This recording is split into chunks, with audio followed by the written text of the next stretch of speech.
Should you build your real estate career solo or should you join a team? This might be the single most debated question in our entire industry. And most of the answers you'll find online are just opinions. Today, I want to give you something different. I want to give you the actual data, real studies, real numbers on how solo agents and team agents really compare. And then I'm going to tell you my honest take based on having built my own career and now leading a team myself. This is not going to be a one-sided pitch telling you that teams are automatically better. The data is actually more nuanced than that, and I think you deserve the full picture, not just the part that sounds good in a recruiting video. By the end of this video, you'll understand exactly what the numbers say, what they don't say, and how to think about which path is right for you. My name is Scott Coomer. I'm a real estate team leader based in Arizona. Let's get into it. Before I get into the numbers, I want to explain why this decision matters so much, more than most agents realize when they're first starting out. The path you choose early in your career shapes your habits, your income trajectory, and how fast you actually get traction. Go solo too early without the right skills or systems, and you can spend years rebuilding the wheel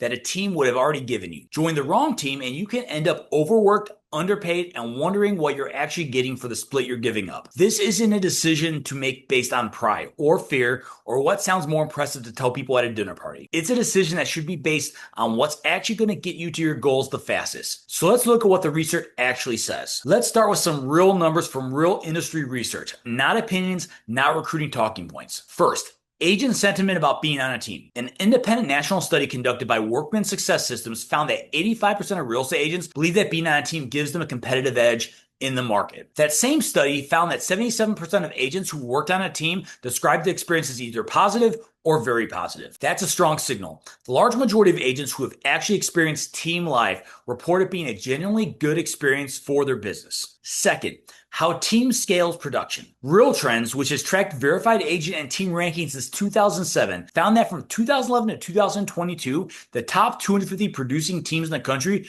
grew their per team closed transactions by over 400%. Compare that to the top 250 individual agents whose per person closed transactions grew by under 14% over that same period. Now, I want to be completely honest with you about what that number does and doesn't mean. That's a huge jump in team production. It's partly because teams can add more agents and scale their transaction volume that way. It's not necessarily proof that every single individual agent on a team becomes dramatically more productive overnight. I'm not going to twist the data to make a stronger sounding claim that when it actually says. I respect you too much for that. What this data does tell us clearly is that the team model has proven at scale to be the structure that's driving the fastest growth in this industry over the last decade. Third, and this one is important, individual agents actually have an edge in one specific area. The same Real Trends research found that individual agents had a slight advantage over teams in average sales price per transaction. I want to point that out because I told you this wasn't going to be a one-sided pitch, and that's a real honest nuance in the data. Fourth, what new agents specifically experience. Real estate education research has found that agents on teams reported higher transaction volumes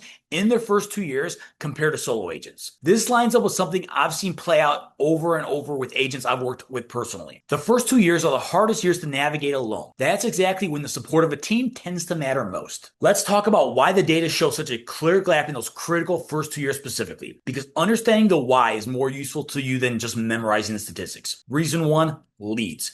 Most established teams invest heavily in lead generation. Zillow, paid ads, database systems, content marketing, and then distribute some of those leads to agents on the team. A solo agent in their first year typically has zero lead infrastructure. They are starting completely from scratch. That difference alone explains a huge portion of the production gap in year 1 and 2. Reason 2, systems and training. A new solo agent has to build their own scripts, their own follow-up process, their own transaction checklist, their own everything, usually through trial and error. A new agent on a well-run team inherits systems that have already been tested and refined by people who came before them. That's not a small advantage. That can be the difference between closing your first deal in month 2 versus month 8. Reason number 3, accountability. This one doesn't show up directly in the statistics, but it shows up indirectly in the results. A solo agent's only accountability is themselves.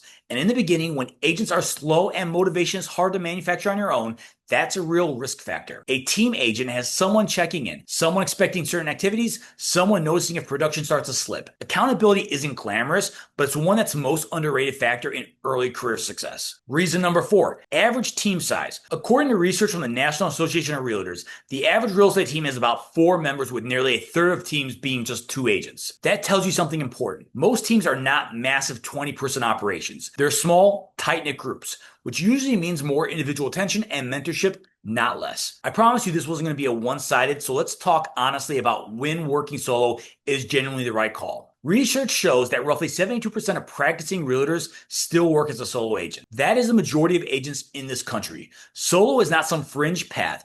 It's still the most common structure overall. So when does it make the most sense? Solo tends to work well when you already have an established sphere of influence. If you've spent years building deep relationships in your community, maybe you came from another career with a large network, you may already have enough warm business that you don't need teams lead generation. Solo tends to work well when you keep 100% of every commission, and that math matters more to you than scale. On a per transaction basis, you keep more of what you earn. If you can generate consistent business on your own, that adds up significantly over your career. Solo tends to work well for agents who are highly self-motivated and don't need external accountability to stay consistent. Some agents are simply wired to execute without someone checking in on them. If that's genuinely you, solo can absolutely work. The honest truth is this. Solo agents who succeed long-term tend to be agents who already have strong systems, strong networks, or strong internal discipline before they go independent. The data showing a production gap in the first 2 years isn't a permanent law of the universe. It's describing what tends to happen when someone goes solo without those things already in place. If the data leans you towards considering a team, I want to be clear that not all teams are created equal. Joining the wrong team can genuinely set you back. So here's what a well-run team should actually be providing you. Real lead flow, not just a promise of leads. Ask specifically how many leads agents typically receive per month, and ask to talk to current agents on the team to confirm that's actually happening. Real training, not a one-time onboarding session. Ongoing structured training that helps you improve your skills month after month, not just a welcome packet. Real mentorship, direct access to people who have already done what you're trying to do, not just a team leader who's too busy producing themselves to ever actually coach you. Real systems, proven scripts, follow-up sequences, and transaction processes. You shouldn't have to build all this from scratch just because you're new. And here on our team in Phoenix, Arizona, and here on our team in the Phoenix area, this is exactly what we've built our structure around. New agents joining us aren't just getting a split arrangement. They're getting leads, systems, training, and direct mentorship. The exact things the data shows makes the biggest difference in these critical first 2 years. That's not a coincidence. We built it that way on purpose because we've seen what actually moves the needle for new agents. So let's bring this all together. The research shows 85% of agents believe being on a team gives them a competitive edge, and a 77% report a positive experience. Top producing teams have grown transaction volume dramatically faster than top individual agents over the last decade, though a meaningful part of that is because scaling team size, not pure individual productivity gains. Individual agents hold a slight advantage in average sales price per transaction, a real nuance worth knowing. New agents on teams report higher transaction volume in their first 2 years compared to solo agents, largely driven by lead flow, systems, training, and accountability. And 72% of agents nationally still operate solo, proving it remains a completely viable path, especially for agents with existing network or strong self-discipline. Here's my honest take. Having lived both sides of this, if you're brand new, or if you don't have the systems, network, or self-discipline fully built out, the data strongly favors starting on a team. Not forever necessarily, but for those critical first couple of years where the gap is the widest. If you already have a strong network and proven self-discipline, solo can absolutely work, and a meaningful portion of agents make it work long-term. The wrong move is choosing based on ego or what sounds more impressive, instead of choosing based on what's actually going to get you the results the fastest. If you're trying to figure out whether team or solo is the right move for your specific situation, your experience level, your network, your goals, I'd love to help you think it through. I do one-on-one Zoom calls where we talk honestly about where you are right now